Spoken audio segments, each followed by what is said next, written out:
I think, making mistakes is not an uncommon situation. I would say that, even as seasoned clinicians or providers, you would make mistakes as well. So I think one thing to think about this is to have some humility and honesty about it and not take it as you made a you messed up or something. It's not a negative thing. It should be a constructive situation. You want to learn from this, right? So, for example, for me, every rotation I pre up with learner, at the end of the rotation, I'll ask myself, like, what went well during this rotation? What didn't go well? How should I improve on that? And that's not specifically looking at a mistake, but I'm self-reflecting, right?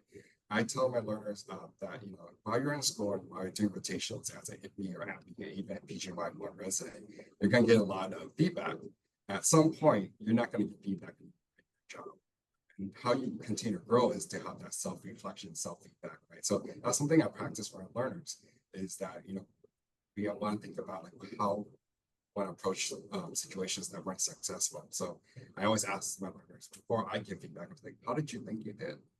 And try to gauge if they're being honest with themselves. Like, obviously the learner says, I think I did great, but they're like, integrate. It tells you something about that person. You kind of have to approach the feedback in a little bit different setting. You don't want to say like something completely different from what their expectation was, and that's when a learner could be have a very negative reaction to your feedback, right? So again, having an understanding how they felt that they did on that task first, and then kind of tailoring the response to kind of soften the but really focusing on what we can improve on, the act of what we did, and not really the person is one way of looking at feedback.